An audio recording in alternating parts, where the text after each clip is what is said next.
मरचू जंगल से लकड़ियां काटकर बाजार में बेचने गया, लेकिन उसे लकड़ियों के अच्छे दाम नहीं मिले।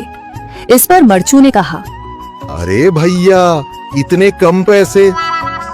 इन पैसों में तो 2 वक्त का खाना भी नहीं मिलेगा। आप मुझे बहुत ही कम पैसे देते हैं। मैं इतनी मेहनत से लकड़ियां काट कर आता हूँ, लेकिन उनके पैसे मुझे बहुत कम मिलते हैं। भैया, तुम्हारी लकड़ियां होती ही इतनी कमजोर हैं कि मैं इससे ज्यादा पैसे नहीं दे सकता। तुम्हारी लकड़ियों के बस इतने ही पैसे बनते हैं। अरे भैया, कुछ ज्यादा कर दो ना। वो क्या है ना कि इन पैसों का तो कुछ भी नहीं आता। मैं अपनी जिंदगी कैसे गुजारूंगा? भैया, तुम जाकर अच्छी लकड़ियां लाओ, तभी इन लकड़ियों का अच्छा दाम मिल पाएगा, वरना इन लकड़ियों का तो यही दाम है। ये सुनकर मरचू बहुत ज्यादा परेशान हो गया और पैसे लेकर किराने की दुकान से सामान खरीदकर घर आ गया। घर पहुंचते ही मरचू की पत्नी सीता ने कहा, अरे जी, सामान ले आए आप? हाँ जी, सामान ले आया हूँ।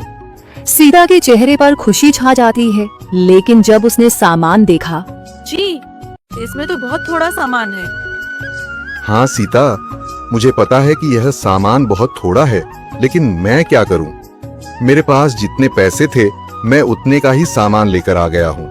इस तरह हमारा गुजारा कैसे हो पाएगा जी? आपको तो पता ही है कि हम कितनी मुश्किलों से गुजारा करते हैं। हाँ हाँ, मुझे पता है, लेकिन मैं कर भी क्या सकता हूँ? मेरे पास इतने पैसे ही नहीं कि हम एक अच्छी जिंदगी गुजार सकें। इतनी मेहनत कर रहा हूँ, लेकिन फिर भी मेहनत का फल नहीं मिल रहा। इतनी मेहनत से अच्छी लकड़ी काट कर आता हूँ, लेकिन मुनासिब दाम नहीं मिलता। मैं तो बहुत परेशान हूँ। क्या करूँ? कहाँ जाऊँ? अरे जी, आप परेशान न हो, आप कोई और काम देख लें। मैंने कई बार काम तलाशने की कोशिश की, पर किसी ने भी मुझे काम नहीं दिया। ये सुनकर सीता भी काफी ज्यादा परेशान हो गई। मरचू से सीता की परेशानी नहीं देखी गई। उसने अपनी पत्नी सीता से कहा, मैं फिर से जंगल की ओर जा रहा हूँ। अरे जी, अभी मत जाइए ना, वैसे भी शाम हो रही है। आप कल चले जाइएगा, अभी मत जाइए। ठीक है, अगर तुम रोक रही हो तो मैं नहीं जाता। मैं कल चला जाऊंगा।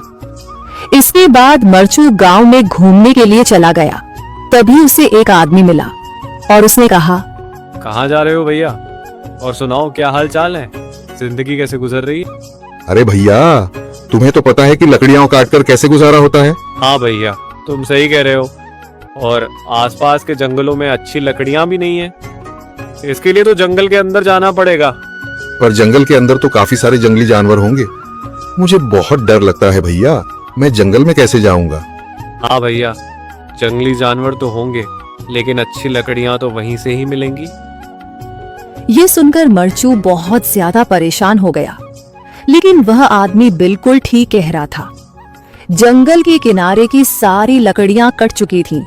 अब सिर्फ जंगल के अंदर ही अच्छी लकड़ियां बची थीं।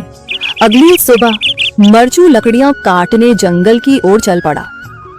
जंगल में आने के बाद मरचू ने कहा, अरे, यहाँ पर तो लकड़ियां ही नहीं हैं।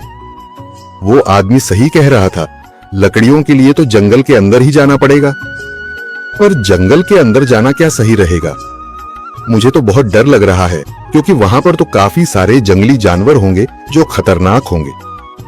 अगर आज मैं जंगल के अंदर नहीं गया तो मैं आज घर पैसे लेकर नहीं जा सकूंगा, और फिर जब पैसे नहीं होंगे तो गुजारा कैसे होगा?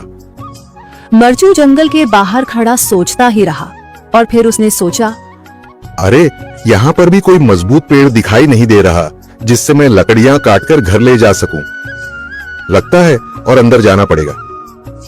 यही सोचकर मरचू जंगल के अंदर चला गया। अंदर जाने के बाद उसने इधर उधर पेड़ देखे, पर उसे कोई भी अच्छा पेड़ दिखाई नहीं दिया। यह सोचकर मरचू जंगल के और अंदर चला आया।